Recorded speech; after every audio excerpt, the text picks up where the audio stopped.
Bienvenue à vous tous pour ce temps de culte. En y participant, vous faites le choix de déployer votre voile.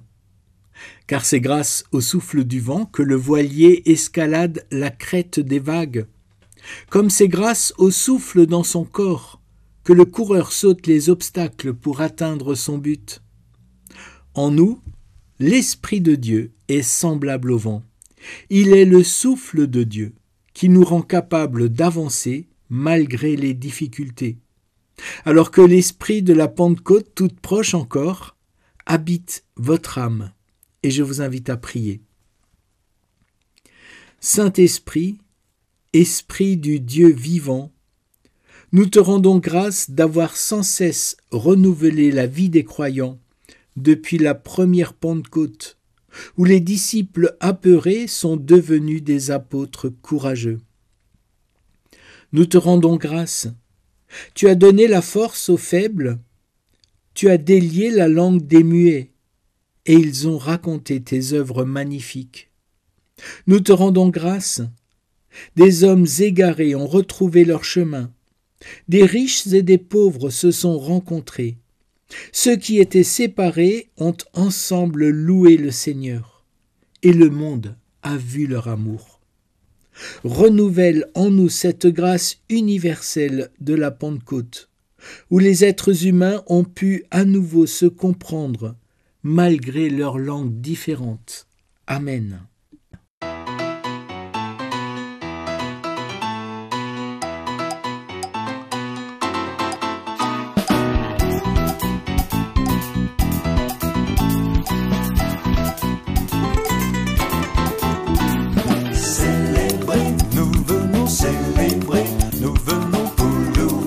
Adorer Dieu notre Père, célébrer, nous venons célébrer, nous venons pour louer, adorer.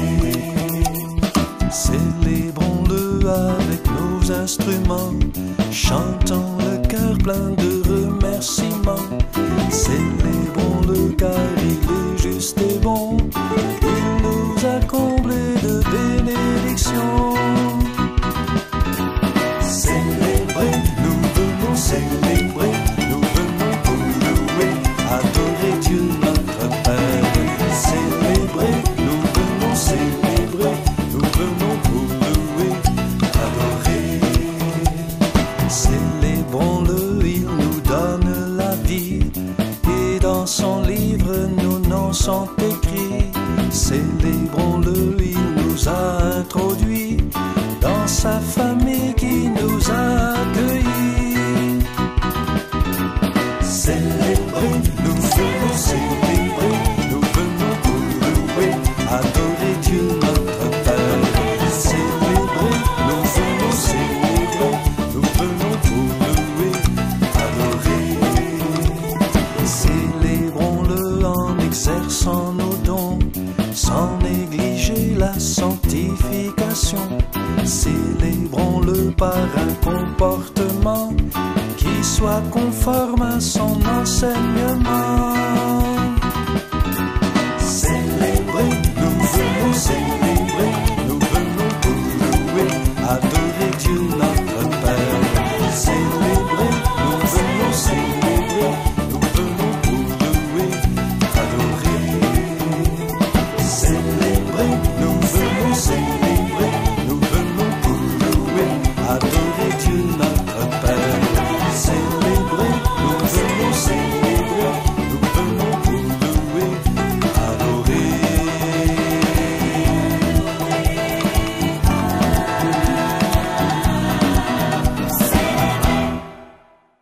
Assurés de la miséricorde de Dieu, nous pouvons lui présenter notre vie. Nous prions. Seigneur, nous sommes quelquefois désespérés de nous-mêmes, de nos médiocrités, de nos petits calculs, de nos lâchetés. Oui, à notre niveau, nous participons à construire un monde inhumain, dans notre propre famille quelquefois, en dénigrant, en critiquant les autres, en rejetant tel ou tel. À notre niveau, nous trichons, nous négligeons notre travail, nous fuyons dans des plaisirs factices. n'ayant quelquefois plus le temps ni la disponibilité d'aller vers les autres.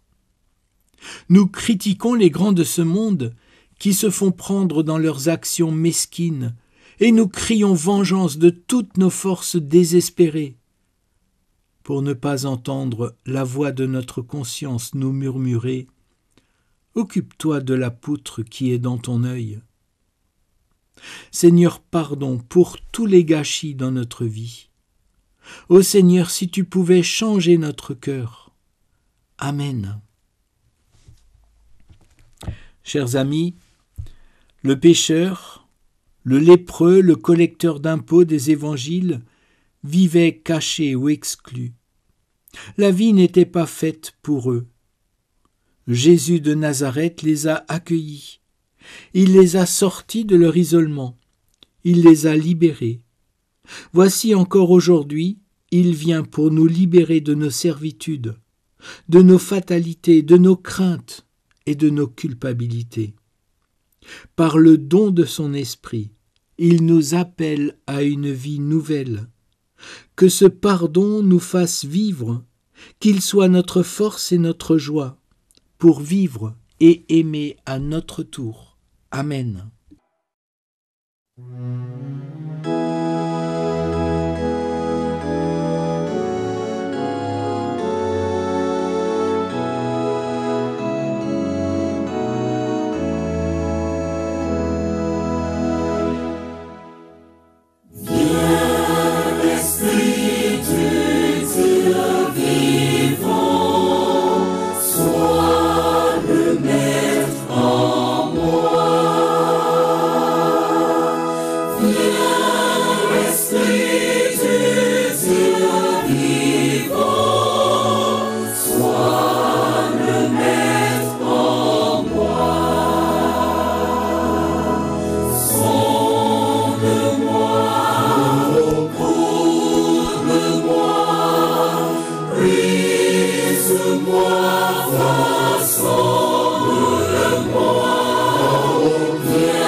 Prions avant de lire un texte de la Bible. Nous te prions, ô notre Dieu, mais ta présence est déjà en nos cœurs. Nous ne te dirions pas « c'est toi » si tu n'avais déjà murmuré au fond de nous « c'est moi ». Parle-nous, nous t'écoutons, que ton esprit nous inspire. Amen. Et nous entendrons aujourd'hui dans l'évangile de Jean au chapitre 3, les versets 1 à 8, un récit de la rencontre de Jésus avec Nicodème, où Jésus décrit la condition humaine. On pourrait dire qu'il y a la condition naturelle propre à chaque être humain, et puis il y a la condition spirituelle qui ne semble pas aller de soi. Elle a ses propriétés et ses lois qui lui sont propres. Écoutons ce récit de Jean 3. Il y avait un homme parmi les pharisiens appelé Nicodème, qui était l'un des dirigeants juifs. Il vint de nuit trouver Jésus et lui dit « Rabbi, nous savons que tu es un maître qui enseigne de la part de Dieu, car personne ne peut faire des signes extraordinaires comme tu en accomplis si Dieu n'est pas avec lui. »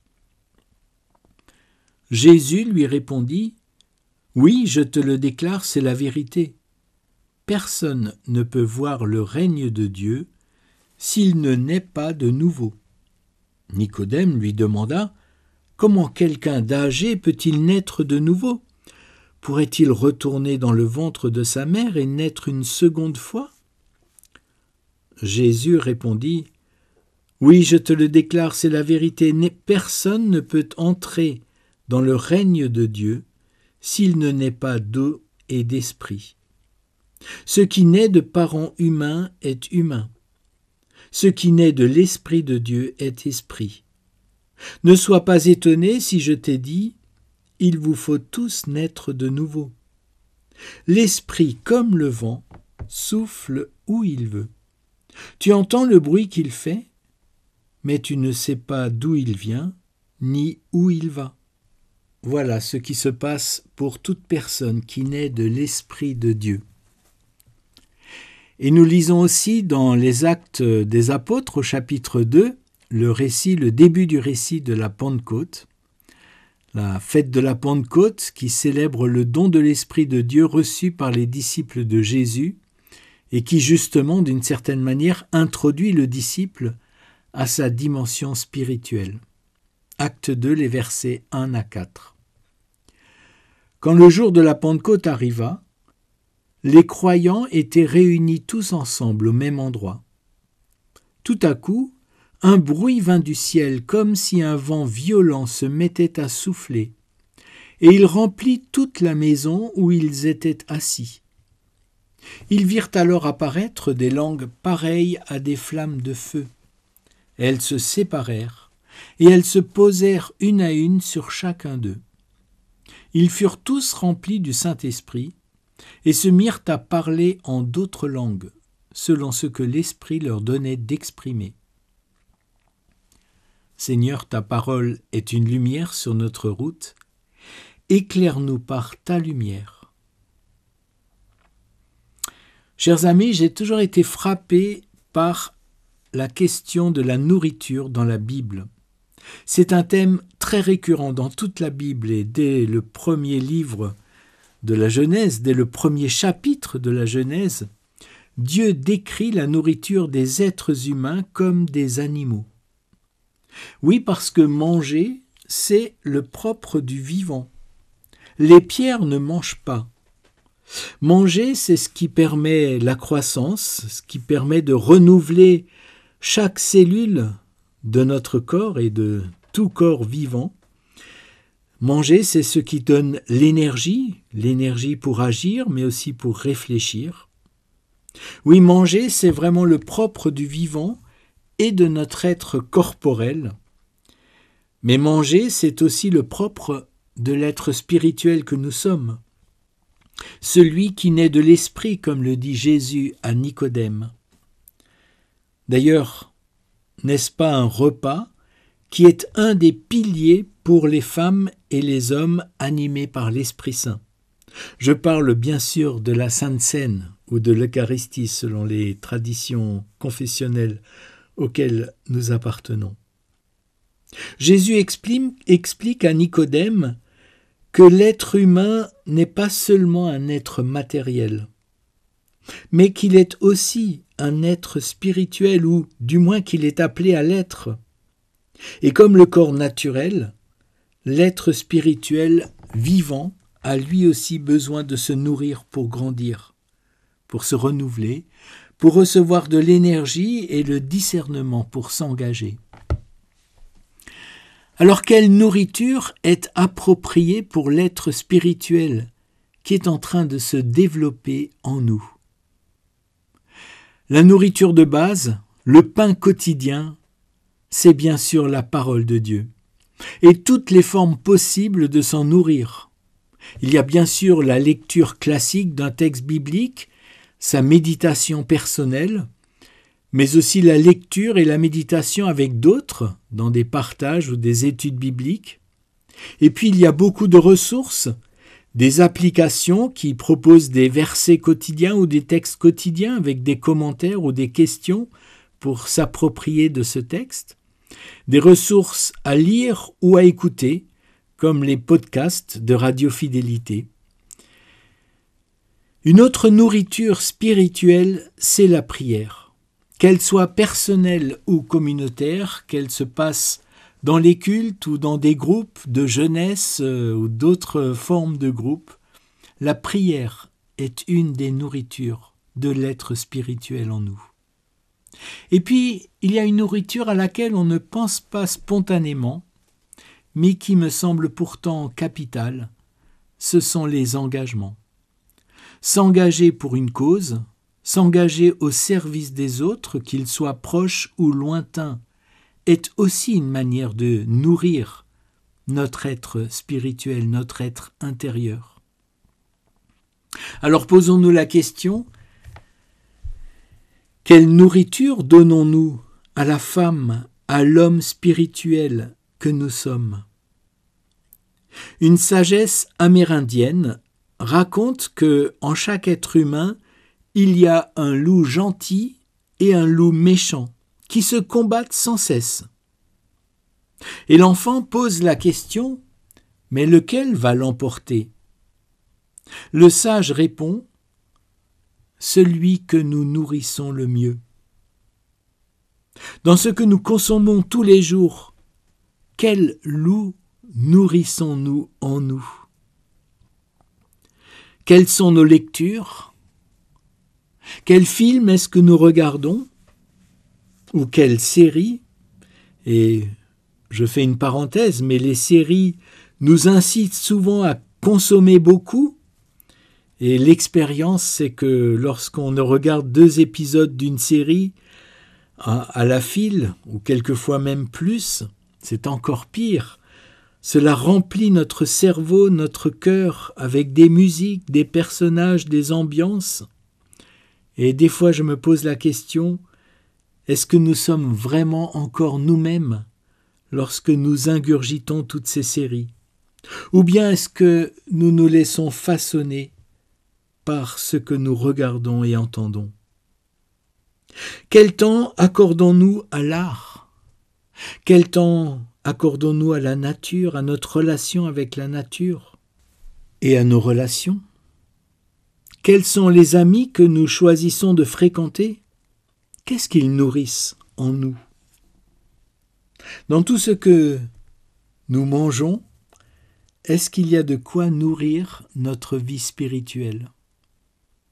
Et puis il y a la grande question du rythme pour la nourriture spirituelle. Est-ce que vous vous nourrissez tous les jours ? Ou bien est-ce que vous êtes un chameau spirituel ? Vous savez, les chameaux se nourrissent de temps en temps et ils passent par de grandes périodes de désert. Comment est-ce que vous nourrissez votre être intérieur pour qu'il puisse se fortifier, grandir et porter du fruit ?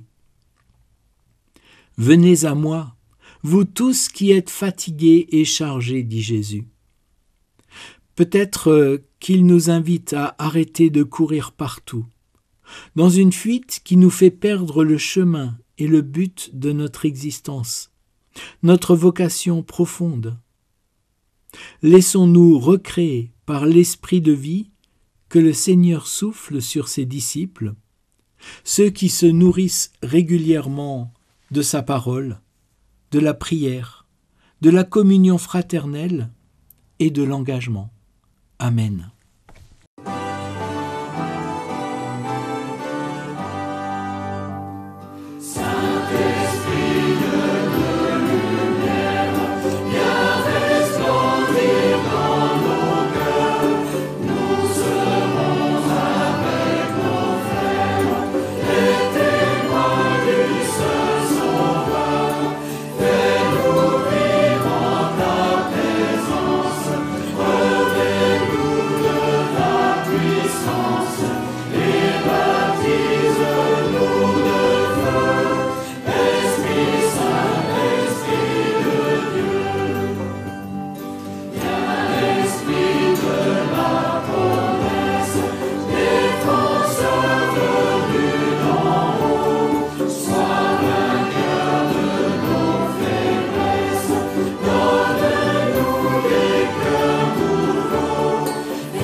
Prions les uns pour les autres pour terminer ce culte.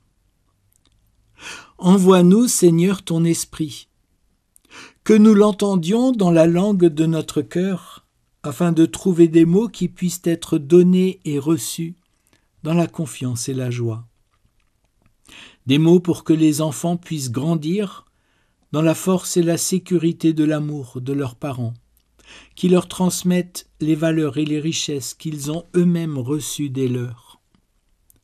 Des mots pour que les relations entre frères et sœurs ne soient pas rivalité, mais une dimension complémentaire de l'affection des adultes. Des mots pour que l'autorité bienveillante, nécessaire au sein des lieux d'éducation en collectivité, soit acceptée, afin que chacun puisse s'y épanouir dans un respect mutuel. Des mots pour que les parents se soutiennent les uns les autres dans leurs responsabilités éducatives. Des mots pour que les grands-parents et tous les aînés qui sont la mémoire vivante du passé puissent transmettre la sagesse gagnée par leur expérience et qu'ils sentent combien ils sont précieux à leurs proches. Et alors que tant de conflits entraînent les êtres humains vers la violence, inspire, Seigneur, à nos mains des gestes d'espérance et de paix. Ensemble, habités par l'esprit de ton Fils, prions avec ses propres paroles qu'il nous a apprises. Notre Père qui es aux cieux, que ton nom soit sanctifié, que ton règne vienne, que ta volonté soit faite sur la terre comme au ciel. Donne-nous aujourd'hui notre pain de ce jour.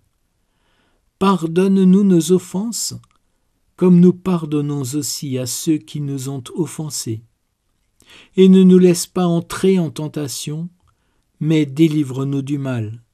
Car c'est à toi qu'appartiennent le règne, la puissance et la gloire, au siècle des siècles. Amen. Dans l'évangile de Matthieu, au chapitre 5, Jésus dit à ses disciples : « Vous êtes le sel de la terre. » Chers amis, que votre vie rehausse la saveur de l'Évangile dans la vie de vos proches. Vous êtes la lumière du monde. Que votre lumière brille devant les hommes. Le Seigneur vous bénit et vous garde. Le Seigneur fait de vous des êtres de lumière. Le Seigneur vous accorde sa grâce et vous donne sa paix. Amen.